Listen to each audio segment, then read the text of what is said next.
नमस्ते विद्यार्थी मित्रांनो, वर्ग 7वा स्कॉलरशिप विषय गणित यामधील एक्झरसाइज 18.2 मधील क्वेश्चन्स आपण बघणार आहोत. हा एक्झरसाइज बघण्याच्या अगोदर 18.1 मधील क्वेश्चन्स अभ्यासा, म्हणजे हा भाग तुम्हाला समजणं सोपं जाईल. त्याचप्रमाणे खाली डिस्क्रिप्शन बॉक्समध्ये पायथागोरस ट्रिपलेट्स, पायथागोरस थेरम आणि पायथागोरस ट्रिपलेट्स म्हणजे काय आणि त्याचे अनेक उदाहरणं खाली त्या व्हिडिओमध्ये दिलेली आहेत. त्याच्यामध्ये अत्यंत सविस्तरपणे पायथागोरस ट्रिपलेट्स ही समजून सांगितलेली आहेत. तो व्हिडिओ अगोदर अभ्यासा, त्यातली जे ट्रिपलेट्स आहेत ती पाठ करा, तरच तुम्हाला हा एक्झरसाइज समजायला सोपा जाईल. अन्यथा हा एक्झरसाइज लवकर समजत नाही जोपर्यंत तुमचे ट्रिपलेट्स पाठ असत नाहीत. Question 1. The height of the inclined plank of slide and the ladder attached to the garden attached it in a garden is 8 meter. The length of the plank is 17 meter and that of the ladder is 10 meters. आता इथं बघूयात. The height of the inclined plank ही इथं दाखवलं 17 metres and the ladder, इकडे ladder आहे, attach to the in a garden of 8 metre. हा इथं आहे, इथं 8 मीटरवर ही इथं लॅडर अटॅच केली आणि ही एक प्लँक अटॅच केली आहे. The length of the plank ही 17 मीटर दिली आहे आणि हिची ही 10 मीटर दिली आहे. Then find the distance between the edge of the ground. ही इकडचं ग्राउंड आणि याचं किती एज आहे, अंतर किती आहे हे आपल्याला फाइंड आउट करायचं आहे. आता पहिल्यांदा हा इकडचा ट्रायंगल, ही इथं हायपोटेन्यूस दिलेली आहे आणि एक साईड दिलेली आहे, म्हणजे 8 आणि 10. तर कोणतं ट्रिपलेट तयार होतं? 6, 8, 10. म्हणजे ही साईड किती असेल? 6 असेल. आता इथं कॅल्क्युलेशन्स हे फक्त ट्रिपलेट्स पार्ट असेल तर फास्ट होतात, अन्यथा त्याला खूप वेळ लागतो. नंतर 8 आणि 17 दोन दिलेले आहेत. मग कोणतं ट्रिपलेट्स आहे? 8, 15 अँड 17. म्हणजे ही साईड किती असणार आहे? 15. किती असेल? 15. आणि मग टोटल डिस्टन्स किती येईल? 6 + 15 21. Option number 1. Question number 2. The length of a diagonal of a square is 11 centimeter. Then what is length of its side? Simple आहे, साईडचा फॉर्म्युला. साईड इक्वल्स टू काय? Diagonal divided by √2. डायगोनल 11 आहे divided by √2. आता इथं आहे का असं उदाहरण? ऑप्शन नाही. जसं मागच्या व्हिडिओमध्ये आपण बघितलं एक्झरसाइजमध्ये की हे √2 कॅन्सल करण्यासाठी काय केलं जातं की न्यूमरेटरला आणि डिनॉमिनेटरला √2 ने मल्टिप्लाय केलं, √2 ने मल्टिप्लाय केलं तर काय येईल ते? मग आता इथं वर येईल 11 इंटू √2, खाली √2 इंटू √2, याचा अर्थ होतो √4 आणि स्क्वेअर रूट ऑफ 4 म्हणजेच काय? 2. म्हणजे हे तर 2, म्हणजे चिन्ह वरचं त्याचं निघून जातं दुसऱ्या भाषेत. आता 2 ने 11ला डिव्हाइड केलं, 2 5 जा 10, परत 5 √2, 5.5 √2, 5.5 √2 square root 2. Option number 3. Question number 3. In the figure, आता इथं दिलं AB 10, BC 15, AD हा 17, B equals to C equals to AMD 90. BC आणि हा AMD 90 म्हणजे हे सगळे 90 डिग्रीचे आहेत. Find DC. DC हा पूर्ण आपल्याला शोधायचा आहे.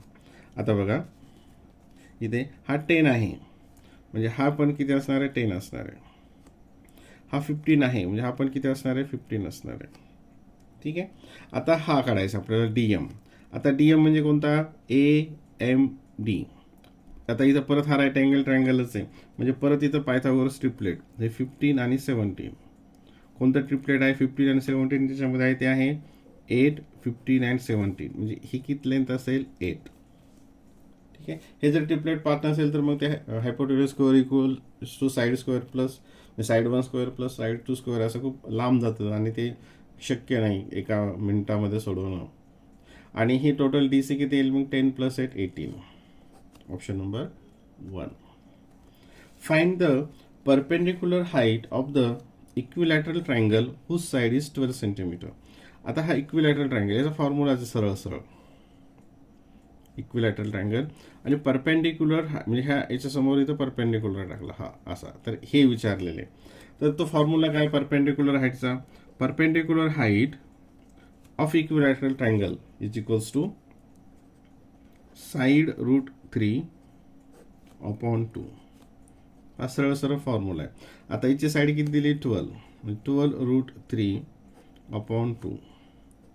2ने डिवाइड केलं, 2 6 12√3. 6√3. Option number 3. साधं सरळ सरळ उदाहरण आहे. Question number 5. The sides containing the right angle of a right angle triangle are 8 centimeter and 15 centimeter respectively. What is the radius of the circumcircle? जसं पाठीमागं आलं होतं त्याच पद्धतीनं सर्कमसर्कल ऑफ द ट्रायंगल. मग हे राईट अँगल,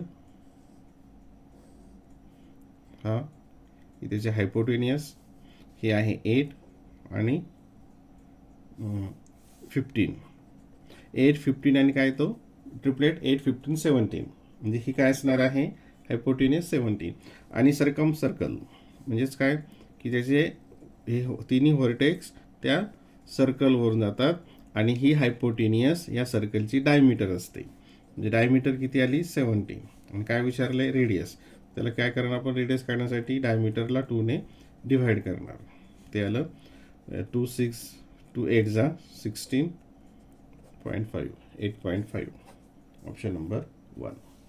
हे खूप सोपे आहेत, पण हे जर ट्रिपलेट्स पार्ट असेल आणि एकदा समजलं की हे खूप सोपे जातात.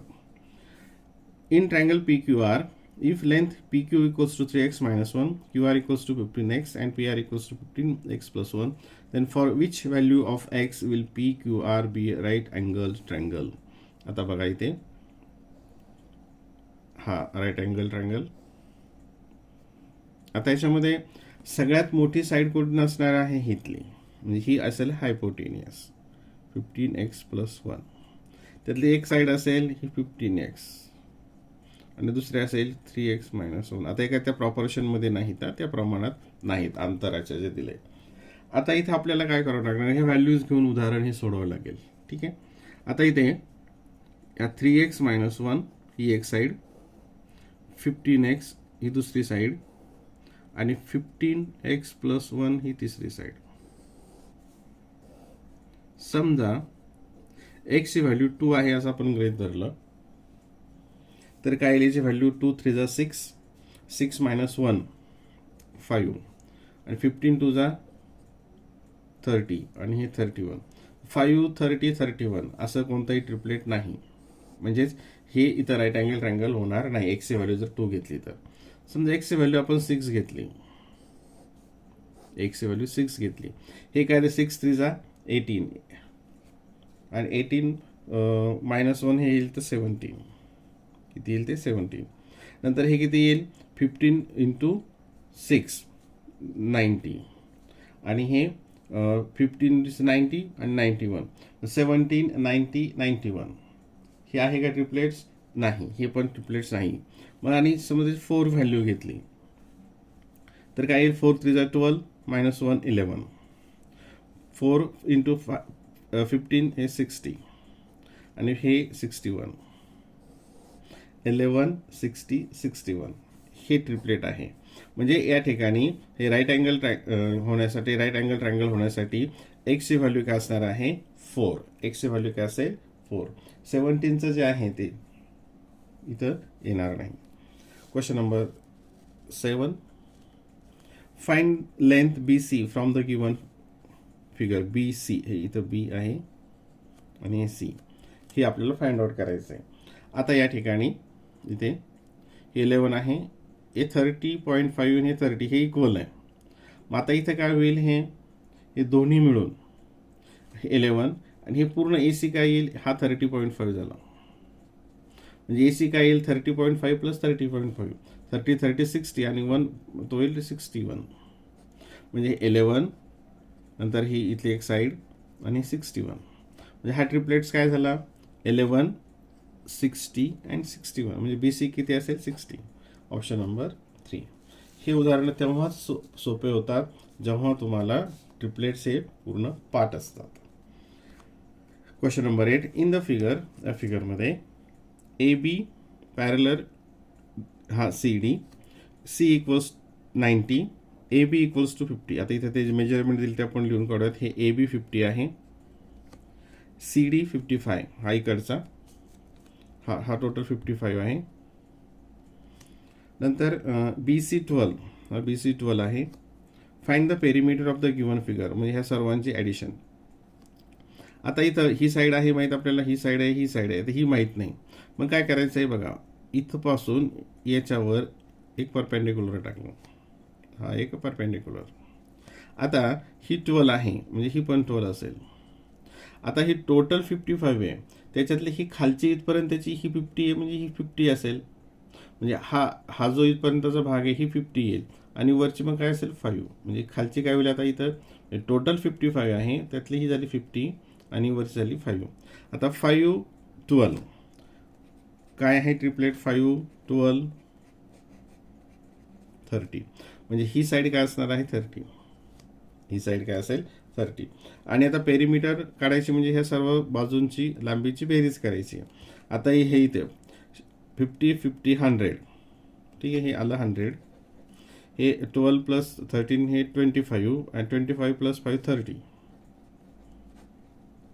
त्याला ते 130. Option number 2. Option number 2. Question number 9. In the figure, measure of angle ABC. Measure of angle ABC हा equals to ACD equals to ACD 90. हे 90 दाखवलेलं पण आहे. AB 9 सेंटीमीटर, हा 9 सेंटीमीटर. AC 15, हा 15. CD 8. Find the difference between the length of AD and BC. AD आणि BC चा length मधला डिफरन्स काढायचा आहे. सोपा आहे, ही लेंथ काढायची, ही लेंथ काढायची आणि त्याची सबट्रॅक्शन करायची. आता इथं दोन ही दिली, एक साईड दिली 9 आणि 15. 9 15 म्हणजे कोणतं येईल आता, हे 3 ने डिव्हिजिबल होतं है ना. हे 3 ने डिव्हिजिबल आहे, 3 3 जा 9, हे 3 5 जा, म्हणजे हे कोणतं असेल 4. 3 4 5 हे ट्रिपलेट्स, 4 3 जा 12, म्हणजे ही साईड काय येईल 12. नंतर 8 आणि हायपोटेनियस दिली आहे, 8 आणि ही हायपोटेनियस काढायची आहे. 8 आणि इथं ही 15 दिली आहे, सॉरी 8 15. मग 8 15 आणि काय आहे ते 17. काय ट्रिपलेट आहे 8 15 17, म्हणजे काय येईल 17. आणि काय विचारलं आहे, difference between AD and BC. AD BC difference म्हणजे त्याची सबट्रॅक्शन केली. 7 मधून 2 गेले 5 5 centimetre. Option number 2. Question number 3. In the figure what is the value of M. M ची व्हॅल्यू काय इथं बघा. आता परत हे राईट अँगल ट्रायंगल आहे, इथे 725 दिलं, म्हणजे कोणतं ट्रिपलेट होतं ते 7 24 25, राईट. हे ट्रिपलेट पार्ट असेल तरच लवकर समजतं, अन्यथा मुळीच समजत नाही. म्हणजे ही BC किती असेल 24. 2M - 5 बघा, तिथे इक्वेशन तयार होतं. 2M - 5 किती आलं 24. ओके, 2M इक्वल्स टू हे 24, हे इकडे गेल्यानंतर प्लस झाले, 24 प्लस 5 काय आलं 29. आणि M इक्वल्स टू हे 29ला हे 2 डिवाइड होतील, डिव्हिजन प्रॉपर्टी ऑफ इक्वॅलिटी. हे 1 2 4 जा 2 5, 14.5 किती येतं 14.5. Option number 2. Question number 11. Observe the given figure, find DE. Find DE हे फाइंड आउट करायची, एवढं डिस्टन्स. आता हा छोटा बघूयात. 8 आणि हा हायपोटेनियस 15 आहे, म्हणजे काय हे दुसरी साईड 15 आहे. 8 15 आणि मग काय येईल ते ट्रिपलेट काय 8 15 17, म्हणजे ही इथपर्यंतची येईल 17. ठीक आहे. नंतर हे 15 20. आता हे 15 20 असं एक ट्रिपलेट आपण जे पाठ केलं त्याच्यामध्ये नाही आहे, तर हे कशापासून तरी तयार केलं मल्टिप्लाय करून. तर हे कशाने तयार केलं आहे, हे कशाने डिव्हिजिबल होतं 5 ने. 5 3 जा 5 4 जा, म्हणजे हे कोणतं ट्रिपलेट आहे 3 4 5. 5 3 जा 15, 5 4 जा 20, 5 5 जा 25. ठीक आहे. म्हणजे ही जी साईड असेल पूर्ण BE, ही पूर्ण BE किती असणार आहे 25. BE किती असेल 25. त्यातली ही BD गेली 17 गेली, म्हणजे उरलेली काय असेल ही ED असेल, DE असेल. आणि 25 - 17 8 0 काय येईल ते 8, म्हणजे हे किती असणार आहे 8, आणि टोटल झालं ते 25. Option number 2. Option number